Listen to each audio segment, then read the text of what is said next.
با نام خدای مهربان سلام، نور، برکت، عشق و زیبایی در خاندانتان. امیدوار هستم همگی خوب و صحت و سالم هستید. با یک برنامه جدید در خدمت شما هستیم و این برنامه کتابخوان است. یادآور میشم که برنامه کتابخوان سلسله صحبت‌های خود در بخش معارف، علم، آگاهی، زنان، جامعه دایر میکند و محور اساسی این صحبت‌ها کتاب و کتابخوانی، مطالعه و دعوت به سوی کتاب و کتابخوانی مطالعه میباشد. من چند کتاب رو برای شما در آغاز برنامه توصیه می‌دیم و بگذاریم به بخش صحبت با مهمان. اونهایی که از ما بیشتر سوال میکنید و طریق مسنجر ها مینویسید که ما در بخش روانشناسی یا درست صحبت کردن یا ساختن شخصیت چه کتاب‌هایی رو بخونیم، من برای شما یک نشریات رو معرفی میکنم که این نشریات پیتر است و با همین شکل کتاب ها رو نشر میکند و سلسله این کتاب ها رو شما میتوانید از دیلخو فروشگاه کتابی تاجیکستان دسترس کنید. من چند نمونه رو برای شما معرفی میکنم: سامانالیز، ادوارد برینسی پروپاگاندا، اموسیا، این دو مؤلف نوشته است، الیس و لانج. یعنی شما میتونید که این رو درباره احساس دسترس کرده بخونید، درباره احساس ها. و گنی ابشینیا که بیشتر درباره این موضوع برای ما صحبت میکنیم، چطور صحبت کنیم، چطور طرز فکرانه ما رو درست کنیم و چطور فکر ما رو بیان کنیم. شما میتونید این کتاب رو دسترس کرده بخونید و این کتاب ها، یعنی این نشریات، در بخش روانشناسی، در بخش خودسازی، در بخش موضوع هایی که امروز است، یعنی در صحبت و روانشناسی و افسردگی بحث‌های زیاد میکند و سلسله این کتاب‌ها بیشتر نشر شده است و همه تقریبا در فروشگاه کتاب تاجیکستان در شهر دوشنبه میتوانید نمونه‌های گوناگونشون رو دسترس کنید. همچنین ما برای شما کتاب راز، حیات شما انعکاس فکرهای شماست، میتوانید این رو دسترس کنید که مرکزی خیرات نشر کرده است و اون در فروشگاه کتاب تاجیکستان موجود است. این چنین قدرت یکی از کتاب‌های دوست داشته من که مطالعه کردم به نظر که حیات شما انعکاس فکرهای شماست، یعنی این شعارم در روی این کتاب است: قدرت. میتوانید که این هم مؤلفی همون کتاب روز است، دسترس کرده بخونید.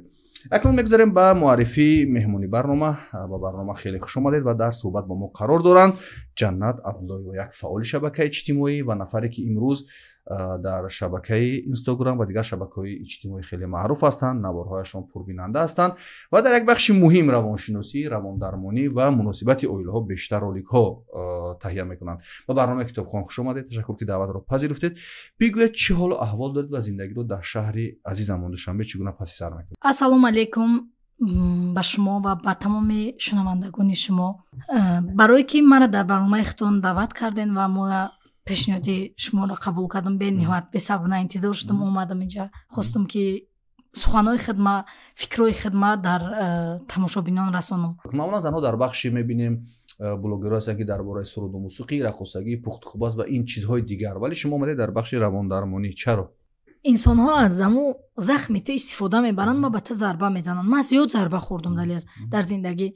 فقط محبت پدر و مادر من در بیرون در دیگرها جستجو میکردم. وقتی همه چیز بسیار تکرار شد، من به افسردگی رفتم. وقتی شوهر کردم، خونه شوهرم بازم همه خیلی تکرار کردم. خواستم که محبت پدر من شوهرم تیه. همین گونه ما 4 سال زندگی کردیم، صاحب یک پسر شدیم، مرا طلاق داد. وقتی که من شوهرم طلاق گرفتم، گویا خوشبخت شدم بعد جدا شدن. نکیم در اصل چنین نبود. 2 بار دست به خودکشی زدم، سببی که بسیار فریب میخوردم. همه چیز اینقدر دوام کرد که من کوفتکو با روانشناسی کردم. خواستم که خدمت برورم ای حالتی روحی وزبین، ای دیپرسیونی حالت، یعنی ای حالتی روانی وزبین، افسردگی، پریشان خاطری. بعد کتابای سر کردم، مطالعه کتابا را سر کردم. من کتاب میخوندم، ای کودکی بسیار کودکی کتاب خوند، کودکی خوندن دوست می‌داشتگی، گازیتا را میخوندم. در وقتی کودکی همه گازیتای اویلا، گازیتای محبت و اویلا، گازیتای زن و مرد، من همه را هر هفته انتظار شده میخوندم. هم خیلی وای داشتم، در طبیعاً همه چیزی خوندن در وجود من بود. بعد کدام کتاب میشد من در راه رو چیزی میدیدم، آیودمو میگرفتم میخوندم. بعد آیسته وقتی که من شوهرم جدا شدم، کار در اومدم، افسردگی حالت به حد وزبین شده بود، هم قدر شدم که حتی فرزندم را محبت دادن نمیتونستم. با همین درجه کاری که پدر و مادرم با ما کردن، من با فرزندم کردم کارا. نمیخواستم که قطعا رو پروشام یا نمیخواستم اما ببینم، میخواستم که رو یگانجا نبینمش، چون که من خود محبتم نیاز داشتم. همون نیازمندی من نمیتونم که من فرزندم را محبتم. این سبب شد که ما کوفتکو کنم. اخلاق رفتاری خود ما میدیدم برعکس که ما چگونه انسانم، چون که ما عائله تربیت درست ندیده بودم. مادرم بیچاره فقط کار میکردن، وقت نمیافتن که دمو گذرونن. مادرم به نهایت یک زنی زحمتکشه، یک زنی مهربونه، نه که از حسابی که زن نمیتونه هم مرد باشه هم زن باشه. بیچاره همین حساب نمیتونست مدرسه، اما ما در خونه کرد، ما را نموند که ما تای پای آدما شویم، ما را نگاه کرد، به نهایت زحمت کش. تنها قهرمان زندگی من مادر من میدیدم که چقدر او شکست ناپذیره، چقدر او همه شکستا رو میگذشت. قوی بود، 5 تا برادر داشت، هیچ قدر تکیه نمیکرد، خودش هم قوی ایستاده استوار پیش میرفت. باور میکنین من دیدن او خرسند میشدم که من چنین مادری قوی دارم. تاجیکستان برآمدم، مسکو رفتم، کار میکردم، در مایکا کار میکردم. یک 3 ماه 4 ماه در مایکا کار کردم، ماشین میشستم. همونجا در وقتی که کار کردم قطعی ویا بودم، چچنو کار میکردم. خیلی بیاد زنکای خوب بودن، زنکو کار میکردم جدا مردک نبود. یا 6 تا زنک قطعی کار میکردم. همه دوست میداشتم اونجا، دختری به همه گپ میزدگیم خیلی بودم. بعد کم کم اونجا شروع کردم. الکی در همی ساحه روانشناسی تجربه ها مرا روانشناس کردن. تجربه حیاتی خودت؟ تجربه ها شکست ها مرا همخی کرده. من زیاد شکست خوردم. هر بار شکست میخوردم ایجا میخواستم میفتم میکرده تمام ای سر همه رسانم با همخی می اومدم با میدم در همون خطی اولم. بعد من ایستادم گفتم گویا که یک توپ گذاشته اگه من گیردی همون تاو میخرم ده میبیام اینجا میبیام دیگه خیال میکردم با میبیام همون جا دایم. من فقط بالای خودم خواستم که دیگه رابطه ندارم. من گفتم چی کمبودی ایما وجود داره، من باید اصلاح کنم، بعد رابطه نو ما شروع کنم. اگر من نمیتونم. بعد خواستم که خدمت فقط ای وضعیت برم، نخواستم روانشناس شوم. خواستم وقتی خدمت وضعیت برم دور اومدم همیشه ده. یه جور رفتم کار کردم، میرم میبینم کار میکنم، تو بگه کار میکنی 50 سومالیک میتیان تا این قدر کم. ایستادم گفتم نه باید من یکون روی دیگه اوم. بعد کار نکردم، فقط 6 تا می کتابخانه ملی می اومدم. 1 سال پیش بود سحرا می اومدم کتابخانه ملی، شب ساعت 10 می برم برای که خونه در اوچا میگفت خونده نمیشه هیچی، کتابو میگفتن دنگلا میدادن، این قطع کتاب میخونی بیزار کردی، قطعا می کتابات همه جوره کتابم لغت کردگی بود. به حد من کتاب میخریدم. من اگر پول میافتم من لباس نمیخریدم، کتاب میخریدم. پول میافتم درس میخریدم، کورسای آنلاین فقط اشتراک میکردم، حرکت میکردم که علمی نو داشته باشم. بعد بعضا کمتر علاقه سماعتین کم بلند شد، اکروژ یعنی اطرافم دیگر شد. آدمایی که در اطرافم بودن دیگه او دیگه شدن، آدمای میخوندگی، آدمای بسواد. بعد آیسته من در بین او خدمت دیگرگون حس کردم. راستی که من مادرم کتی رابطه خوب نداشتم، هر روز جنگ میشدیم. او یا چی میگفت من یا چیز دیگه، او یا چی میگفت من چی بکی. من سلامتی روحیم خوب نبود، چون که مادر ما گپوشه خیال میکردم با بدی ما گپ میزنه، اما او با خوبی ما گپ میزد، چون که من مادر کدام مادر میخواد که فرزندش بدبخت شود. امروز من بسیار این حالت خدمت در دخترام میبینم، در جوانان. بعدا مادرم ده میگفتم که شما مرا دوست نمیدارین یا که من نخواستم، بسیار میگفتم بچه‌ام. بعد میگفت بچه‌ام که نه بچه‌م من برای فایده تو میگم که تو آینده خوب شو. آیسته چیکار کردم، همه چیزا گفتم دیگه. میگفتن من قبول نمیکردم، چیزی میگفت بچه‌م خب میکردم، بیو میگفتم من مدت خب کنم چیگه میشه. بعد خواستم که اول ارنشه رابطه مناسبت من با مادرم ساز کنم. اولین چیزی که ساز کردم این مناسبتم با مادرم بود. با مادرم مناسبت من خوب کردم. وقتی مناسبت من با مادرم خوب کردم همه چی آیسته خوب شد. ای بیرون من آدمای بیرون کتی مناسبتی خوب نداشتم، بعدن خوب شد. بعد من حالت روحیم هم خیلی خوب شد. بعد دیگه اوچام دیگه هیچ نمیگفتم. بعد مثلا اوچام میگفتم که اوچا شما اگر مرا گپای گنده نزنین من موتیواسیام گم میشه. چرا فکر کردید که باید کتابخانه بروید؟ مثلا وقتی که مشکلی به سرتون اومد مثلا چرا ذهن همین کتابخانه به سر شما جای دیگر نه؟ چرا شما فکر کردید که کتابخانه مشکلی شما رو حل میکنه، کتاب مشکلی شما رو حل میکنه؟ برای اینکه شما میدیدید که در جمعه مثلا میگفتن که خوندگی و چی شدن یا مثلا کتاب به جای نمیرسوندن. چی بود که مثلا شما رو به سوی کتابخانه ملی شوق داد و به کتابخانه رفتید؟ چی بود عاملی اساسی، همین عاملی که در ذهنتون پیدا شد؟ این همه خیلی بود یا که شما رو کسی گفت یا از کجای فهمیدید که باید کتاب بخونید؟ من میدونی چی فکر کردم؟ گفتم فقط میگفتن که مثلا آدمایی که خانواده دیدم که مرا تا کجای آوردن، یعنی من هیچی داده نتونستن. ها من چیزی کردم تا اونجا نکیم همه خیلی کردن که من به پول موندم آخر در مقصد هیچی. من گفتم من باید چیکار کنم، هم به پول موندم هم خوشبخت نبودم. من شاید گفتم تجربه های دیگه رو آموخته من تانم خوشبخت شوم. من خواستم خوشبختی را کتابو پیدا کنم. تجربه ای آموختم، تجربه ای را آموختم. بعداً کتابای استاد سیدنور دولتов سبب شد که من با کتابخوانی میل کنم. که در روسیه گفتید با ماشینشویی کار می‌کنید، پول با دست می‌آوردید واقعا. یعنی نمیتونید پول آدم رو خوشبخت کند. یعنی شما به سمت کتاب نمی‌رفتید، به سمت پول می‌رفتید.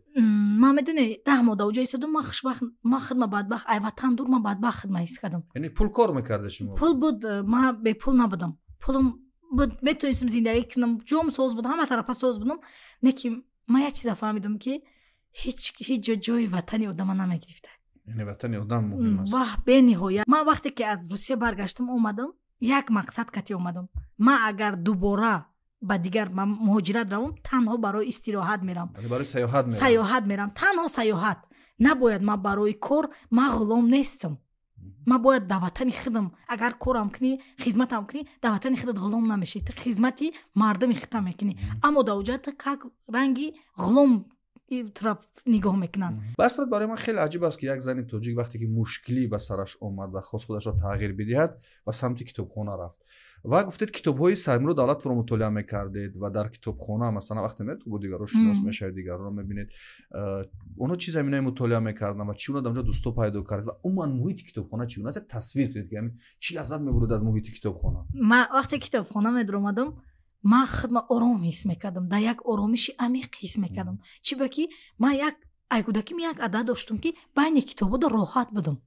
یک گونه جایی که مرا آرامش دهنده این کتابه. من 3 ماه رنگی کارگری کتابخانه بودم. من هر وقتی که خانه میبرمدم کتابخانه میرفتم، اولین یک مقصد در کتابخانه میشدم، من همونجا بودم. شاید دانم کارگرای کتابخانه همش مرا میشناسن. من بسیار میرفتم میومدم، مرا بعضا فکر میکنن که کارگری همون کتابخانه ام. ای بسیار رفتنم ده، هر روز اونجا بودم. محیط کتابخانه دو بست عوض میشوند کو تا ساعتی مقصد یک بایشون میسن، یک گروه دیگه تا ساعتی 10 شب میسودن.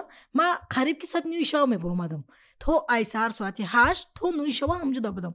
میشتم اونجا کتاب میخوندم، روی هم کتاب بود خوندگی و مینویسم چیزای درکاری، من چیزای یاد گرفتگی.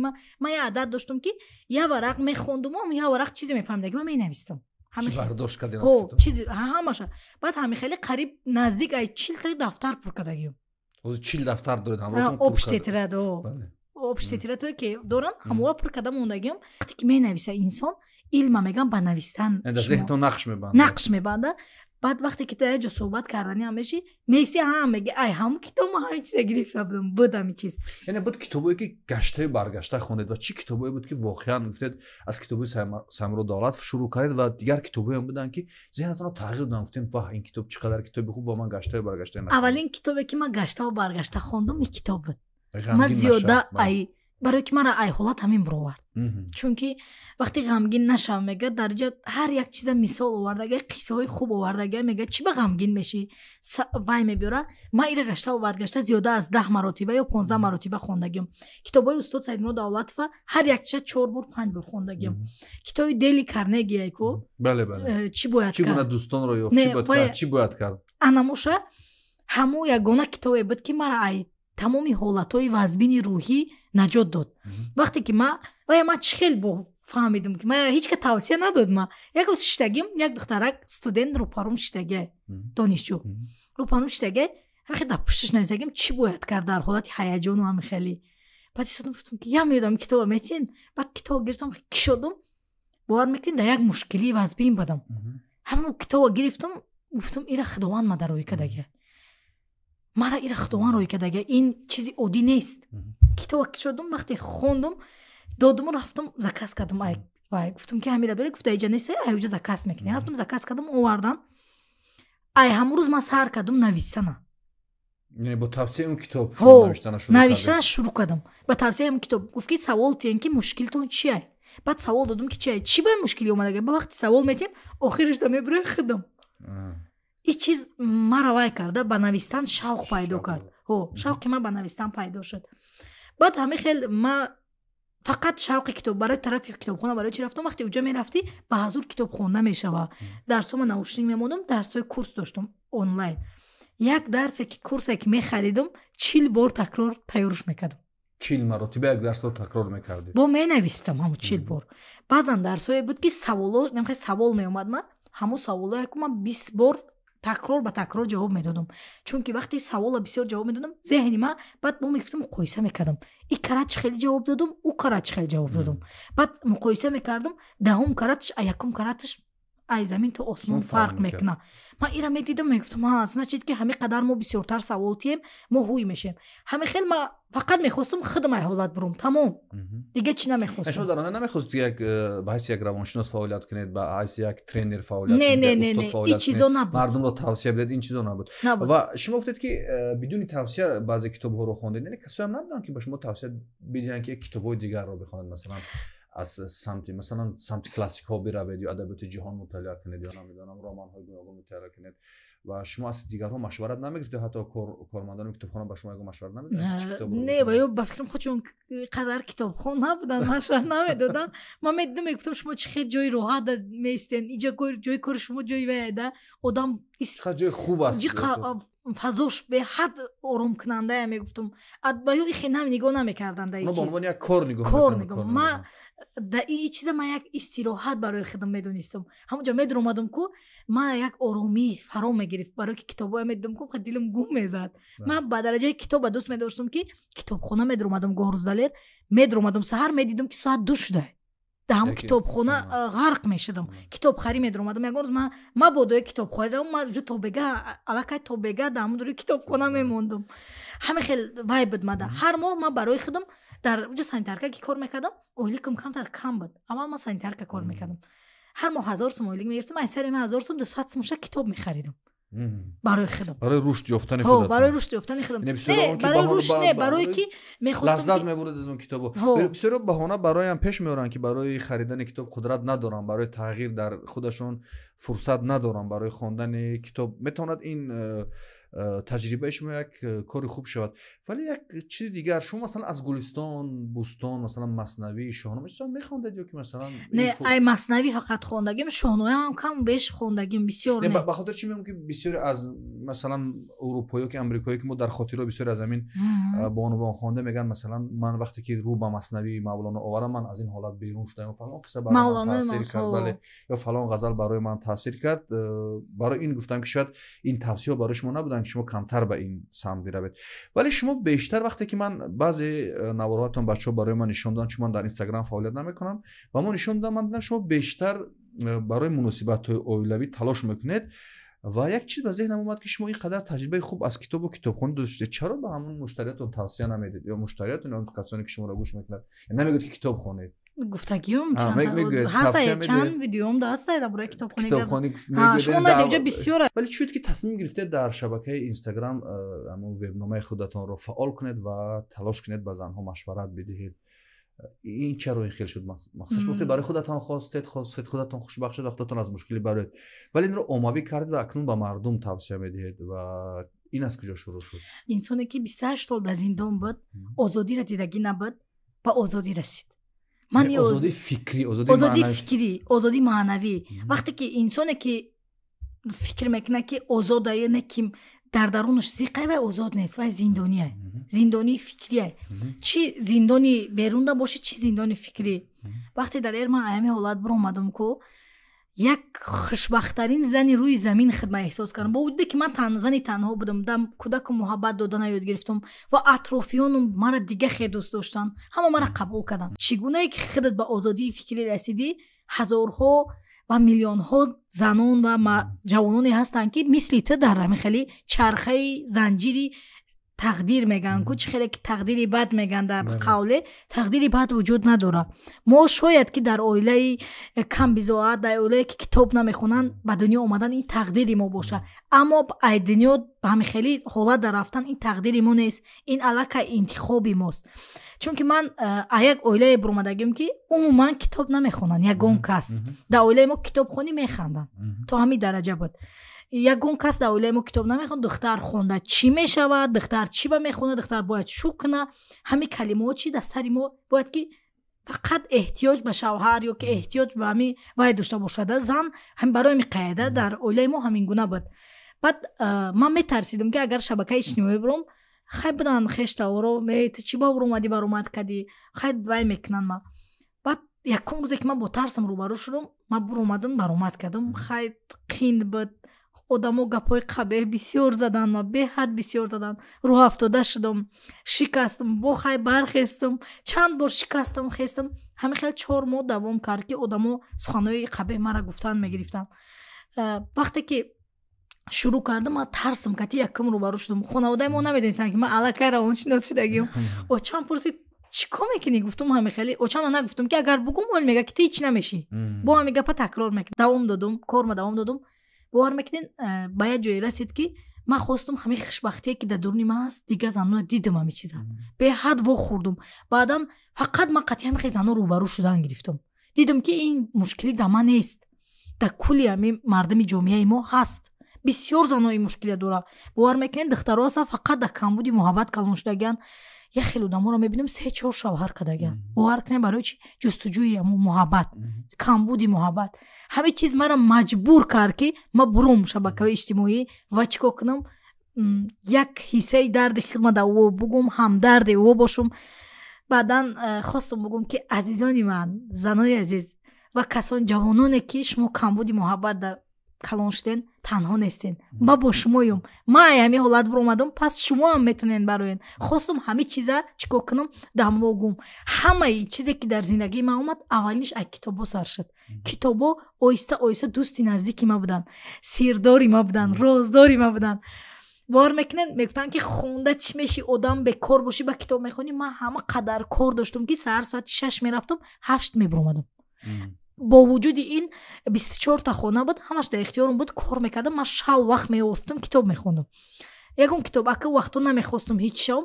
баъд вақтҳои бекори, вақтҳои коркунимда бо навушник мемондам, китобҳои савтӣ гӯш мекардам. вақте кор мекардам, навушник дар гӯшам мемондам ва китобҳои савтӣ аз ютуб гӯш мекардам. бисёре аз занҳо вақте ки ба чунин ҳолатҳо гирифтор мешаванд, меран дунболи сериалҳо, масалан филм бештар мебинанд, мусиқӣ ҳархела бештар гӯш мекунанд ва ҳамеша зиндагии худро дар шабакаи иҷтимоӣ мегузаронанд. оё ин барои раҳо шудан аз ҳамон афсурдагӣ ё ҳолатҳои бад ба онҳо кӯмак мекунад ё намекунад? инсонҳоро ҳамиҳо афсурда кардастиан. ин ҳолатҳо афсурда мекунанд. барои чӣ бигӯем ки вақте ки мебинанд зиндагии эвай, чӣ мегӯянд, ба қавли идеалӣ мегӯянд ку? бале идеалӣ, зиндаги идеалӣ мебинанд, намуна улгу мегиранд, мебинанд қазура, баъд мебинанд худшона нигоҳ мекунанд, қатъи ва ё чӣ кор мекунанд, муқоиса мекунанд, мебинанд ва ё дар куҷо ино дар куҷо ино хеле. баъд афсурдагӣ дар айрӯям кино, сериалҳо, баъд музикаҳое ки мақсад наму мусиқое ки баяку ғамгинӣ гӯш мекунанд, ё таъсири баде мерасонанд инсонда ки далер то о дараҷае ки мозги мо нозукае ки вақте як мехонад ки ман бе ту мемирам, ту набошӣ хеле мега ҳамин калимае вақте ки устоду мега шумо мега мемирам, мега шумо мега дар мозги шумо аввал ҷо мешава. шумо аллакай дар ҳамон ҳолат рафта мезанен. чӣ кор кардан дар курдаи ҳолат? чӣ гуна ҳамин занҳоро аз тамошои ҳамин сериалҳо ҳадақал шиддатша камтар кунем? масалан аз вақти шумо пеши як замони аҷиб буд, вақте ки шумо аз пеши ҳамин баъзе биноҳои баландшуна мегузаштед ки дарди ҳамеша чанд зана медид, ба ҳам суҳбат мекарданд. ҳатто ғайбати касеро мекарданд, чӣ суҳбат мекарданд. вале имрӯз вақте шумо мегзаред, чанд нафари шиштан ҳама дастшон ҳамин телефон фаъолият доранд ва ҳатто касе ба касе ҳам суҳбат намекунад. вале қисми дигар аз инсонҳо мегӯянд ки ҳамсари ман аллакай дар 500-дум серия расид, дар 400-дум серия расид ва ин шикоятҳо ба мо зиёд мешавад, чун мо тахассусӣ надорем. баъд мо муаррифӣ мекунем ки пеши фалонӣ равед. яъне ба шумо михи муроҷиатҳо мешавад ки як инсон вобастаи ҳамон сериалҳо мешавад, махсусан сериалҳои туркӣ. пеш агар ҳинду буд бисёр яъне як муд шудааст тамошо кардани сериалҳои туркӣ. ҳамин чӣ фоҷиа аст, чӣ аст барои ҳамин кишвар, барои ҳамин занони турк? ман дар муддати як соле ки кор фаъолият дорам, дар байни мардум кор кардастам, ман сабаб шудам ки ҳазорҳо зан дига сериал тамошо накунад. беҳтарин шояд ки 10,000 зан, барое ки заное ки дар шабакаи маян ҳамашон як гапа мегӯянд, мо дига айрӯзе шумо тамошо мекунем, сериал тамошо намекунем. чӣ ба ки шумо мега ҳама хеле каде ки меҳри сериалро дар дили мо куштем. ман ба онҳо чунон мефаҳмонам ки ба тарзи равонӣ ки чӣ қадар зарар дорад, чӣ қадар дар шавҳаршон, чӣ қадар дар кӯдакошон зарар дорад. ин чиз якам чизе ки филмо мо да зарар мекунад, мо қиёс мекунем шавҳармона, мегем анавай хеле кад чо шуй ман хеле намекунам.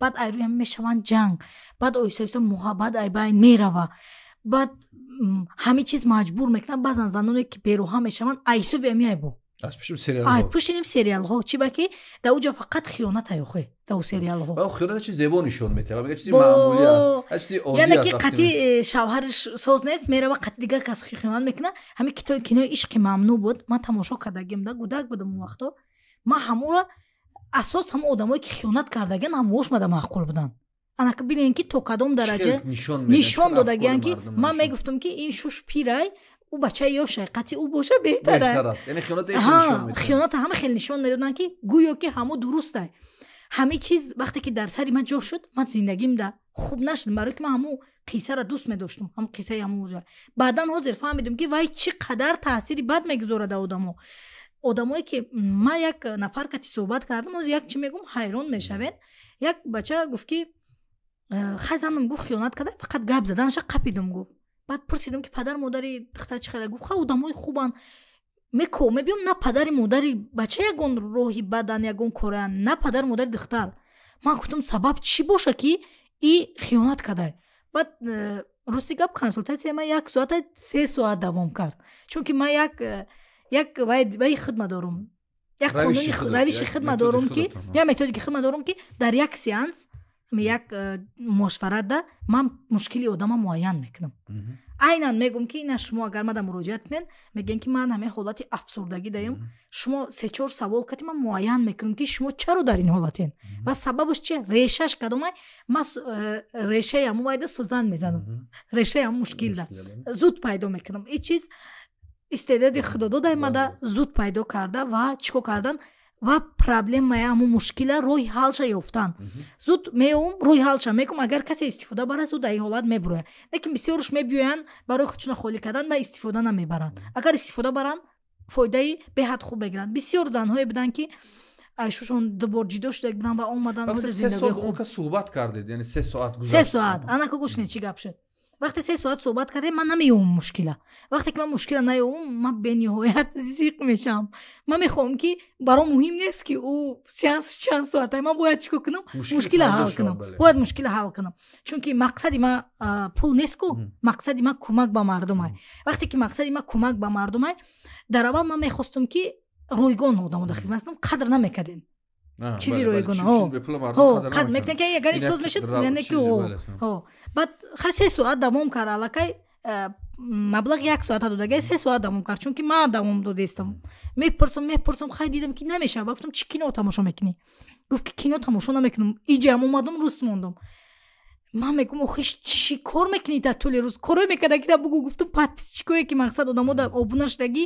ман дар дуро гап зан баъд дур омада ҳамин подписчики мехонам гуфт ки ина ӯ дар бораи келини хона хиёнат кард ку ман ҳамура бисёр тамошо мекунам ҳамин наворҳое ки дар ютуб пахш мекунанд ин зарар мекунад таъсири манфиш беҳад сахт мераса зиёд меган занон аз ин мавзӯъ ана инаи занакои хеле кадан нишон метиҳанд марде ки ҳамура бисёр тамошо мекунад ҳамон чиз дар сараш мебиёяд чунки ваи мо зершуури мо қабул мекунад чизоеро ки мебинад ҳамон мард 1 сол ҳамин чиза тамошо мекард бо патисиатсия меай кардагда обунаш дагда ҳар боре ки мепартофтен мебуромадаиша чӣ дард дорад ки одам меёд ин чиза тамошо мекунад хеле аҷиб аст аҷибай баъд тамошо мекардай асабӣ мешидай эҳсоси мо кати кор мекунад зершуури мо истодам гуфтам ки ҳамин гаштам вай ҳамшава группа ҳам меган ку чӣ меган яъне хабе ҳам бошад дағал ҳам бошад синаш гуфтам дағалӣ ҳам боша гуфтам ман медонам ки хафа меша хуб мешавад гуфтам гаштамш нашам хали гуфтам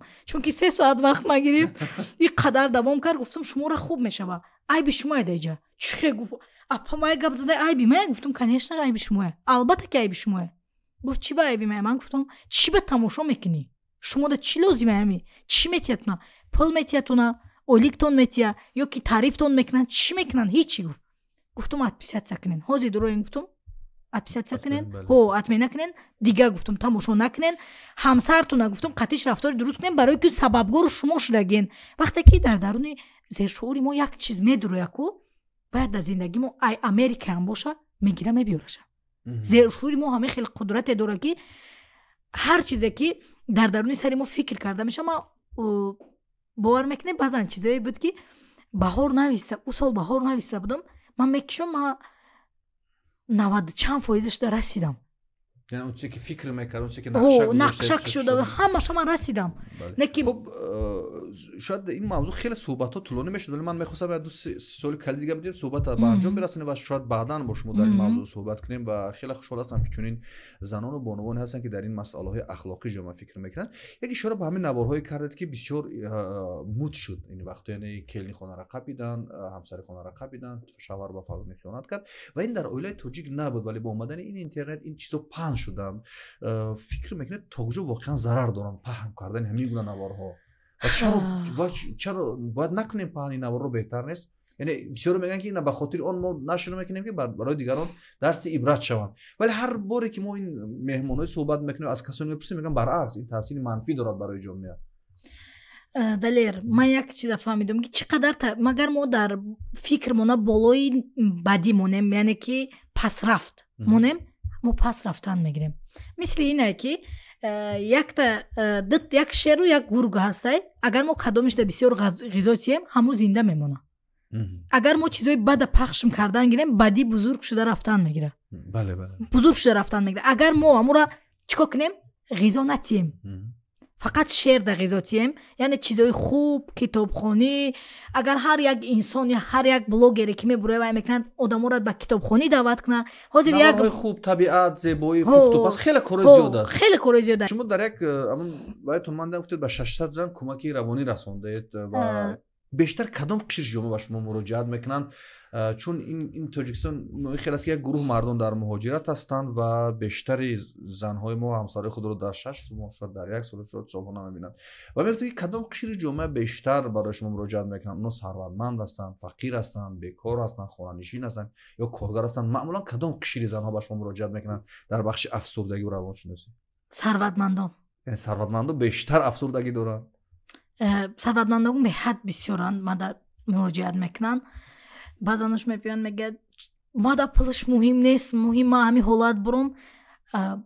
میپیان حالت روحی وزبین دارن، شوهرشون خیانت کردسته، میگه شوهرم خیانت میکنه، بولم دا مثلا نه خیلی زنگ گرفته، او همین خیلی چیزا میشود. بسیاری بعد همین مشکلی ها میفهمم. بعدن خودبهادی زنها به نهایت پسته. من یک چیز میدونم که زنها قدری خودشون من نمیدونم. چرا همین از کجا منشأ میگیرد که یک زن تاجیک اندیشه باز ندارد یا کتاب نمیخوند یا دانش یک چیز بد میدونه و همیشه دانش مالی مردم میدونن؟ یعنی فقط اویله در اینجا از اویله ریشه میگیرد. برای چی؟ برای که در اویله ما را گفتگن که دختر خونده چی میشه؟ ما میره دست دختر شو میکنه میره. همه کلمه را ما از پدر مادر خواهش میکنم که سین دخترشو نگوان. مونن که دخترو علم آموزن. وقتی انسان علم آموزه یک شخصیت میشه که من اگه دانشگاه خوندگی نیستم دلیل نه که من ای تجربه زندگی خودم، ای کورسایی که خوندم، ای کتابای خوندم، من تونستم که در بین روانشناسا و مقامی بگیرم یا مقام خوب بگیرم، خودم پیدا کنم. اکثر افراد ثروتمند هم که با ما تماس گرفتن میگن در وقتی که ما ثروت داریم و دیگه خانواده ما نیاز به کتاب و مطالعه و علم این چیزا ندارد، ولی شما هنوز میگید که بیشتر اون همسران ثروتمندان هستن که مراجعت میکنن و این مشکلی ها را دارن. یعنی ثروت کلا نمیتونه عامل خوشبختی باشد اگر در داخلش معنویات نباشد، کتاب نباشد. یک دهده یک بوشکایی که مقصد نمی حوض او میگن که از تیل ساختگی در اونجا او نیست. با فکر شما لازمه یا چی نالازم است؟ اگر از بریلیانت باشه چی نالازم است؟ انا این آدم ثروتمند اگر علم نداشته باشه مثل هموه، چون که خوشبختی نمیبره. بعضن وقت من میبینم که آدمایی که پول باشه پول خوشبختی میبره، پول خوشبختی نمیبره. 4 سال در یه کار کردم به 1000 سوم 1,500 اویلی کار کردم، اما 3 ماه بالای خودم کار کردم درآمدم 20 برابر بالا رفت. برای علم کار کردید؟ 3 ماه علم ده فقط برای هیچ چیزی، برای فقط علم. یگانجا کار نکردم، فقط کتابخانه اومدم، کتاب خوندم، کورس خوندم، درس تیار کردم، درآمد من بالا بردم. این چیز تشکر زیاد. شما در برنامه کتابخوان قرار دارید و با بانوان کشور پیامتون، اندیشه‌تون در سمت کتاب مطالعه بگویید و چه کتاب‌هایی را اگر خواستید توصیه بدید ما برنامه رو به انجام برسونیم. ما یک چیز گفتنیم زنها ده که 3 زمره از زنها وجود داره. من میخوام میره بگم برنامه شما را بسیار به فکرم گوش میکنن. زنهایی که برای مردها جالبن میخوام همون زنها را معرفی کنم اگر شما اجازه دید. خوب مرحمت. یکم زنایی هستن که زنای ساده، دوم زنایی هستن که زنای دانا، سوم زنایی هستن که زنای با عقل، عقل شعورشون قطعی کار میکنن. занони сода заное ҳастанд ки шавҳарошона илтимос мекунанд, занҳои бесаводанд ки фақат илтимос мекунанд, мара напарто, ма бе ту мебарам, ма некитрави ма мемарам, ма наметавонам бе ту зиндагӣ. Ва занои доно ба тарзи додувой ҷанг мешаванд, вай мекунанд, ҳаракат мекунанд ки шавҳарашона чӣ ба гандагӣ қапанд. Занҳои бо ақл чунин ҳастанд ки бо китоб хондан, бо илм омӯхтан, бо болои худшон ҳаракат кардан. аз идди зане ки гуфтам мардҳо безоранд, мехоҳанд ки гирезанд ягон ҷо раванд ки набинашона. аммо занҳои бо ақл чӣ гунаянд? ӯ қадар болои худшон кор мекунанд, болои худшон ҳаракат мекунанд, китоб мехонанд, илме меомӯзанд, фақат дар ҷустуҷӯи илманд ки шавҳарошон дар ҷои кор ахе то бегаҳ дар фикри ҳамсарша дара агар зани бараҳная бинанд намебинанд. чунки мега ҳамсарам беҳтарина, чунки ҳамо ҳусна дар ҳамо илм ҳусн метиязанда. занҳо хиёл мекунанд ки салон рафтан, лав вай кардан, хушругӣ кардан ин ҳусни мода метия шавҳари ора ҷалб мекунад. на андоми зебо, на ҳусне ки дар салон шумо вай мекунед ё на либоси зебо марда ҷалб намекунад. марда ахлоқи зан, хиради зан, илми зан ҷалб мекунад. агар зан илм дошта боша ҳеҷ вақт дар пеши мард худша баланд намегирад. ҳама вақт худша чӣ кор мекунад? мардша болотар мебара ва мардша ангеза метия мардаш муваффақ баша. ман да занҳо мегӯям ки аями се зумра зан интихоб кунанд ки кадомуш бошанд. ӯ ду зумрае гуфтум ки фақат ё ҷангу ҷанҷол мекунанд, рашк мекунанд, додувой мекунанд ки шавҳарашона қапанд. ӯ як зумраи дигааш чӣ кор мекунанд? зораву нола мекунанд. онҳоям барои мардҳо ҷолиб нестанд. аммо занҳое ки болои худшон кор мекунанд ҳеҷ вақт шавҳарашона зора намекунанд, ҳеҷ вақт шавҳарашона илтимос намекунанд ва шавҳаршон ҳамавақт хавотиранд ки яки напартояма и хеле зан ман намеёбам дига.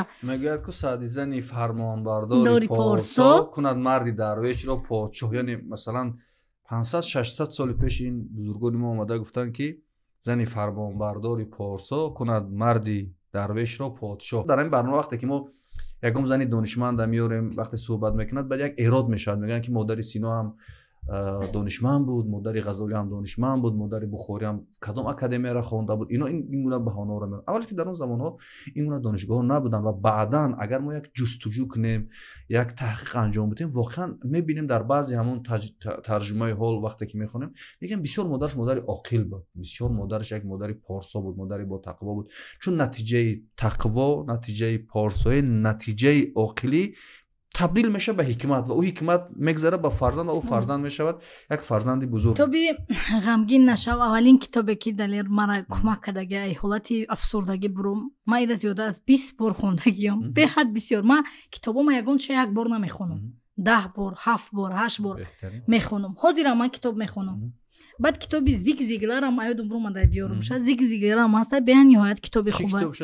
китоби расидан то қула. расидан то қула. Зиг Зиглар расидан то қула беҳад китоби хубай. урам хондагиам. ин дурдонои ҳақиқат дар бораи олимои мо навистагианд, олимои форс навистагианд. яъне ки уно ки буданд, чӣ кор кардан? ҳамин саргузаштшонаи беҳад зураи 5 таян ё 5 нафар бузургони тоҷик. не 5 китобая ҳамин. ин ҷавонӣ агар медонист, агар ҷавон медонист, пир метавонист. ин китобам беҳад китоби зураи дирӯз бачаам хонда мега оча ин медонед чӣ мегам? бачаам айрӯи ҳамина хондан дига хел шуд. беҳад фоида кард дар ҷавону ахлоқушо. хай вай кард беҳад фоидаи хуб кард. бачаи манам китобхона, як модараш китоб мехона, умам ба китобхонӣ майл дорад. чунки хонаи модар фақат китобай. ман намехоҳам телевизор боша. хай чизо мада маъқул нест. и 500 ҳикматай инам ҳикмати бузургонай. беҳад китоби хубай. ма тавсия метем занҳода бо тавсия метем китоби муҳаббат. беҳад китоби Устод Саид Мурдавлатовай. ҳама занҳое ки ман қачон кор мекунам китоба мехонам. барнома хеле хуш омадед тамошобинони гиромӣ. ёдовар мешавам ки дар суҳбат бо мо буданд Ҷаннат Абдуллоева, Ҷаннат Абдуллоева ва ин барномаи Китобхон буд. то барнома дар ҳифзу паноҳи худо бошед. худо ёрӣ оварад.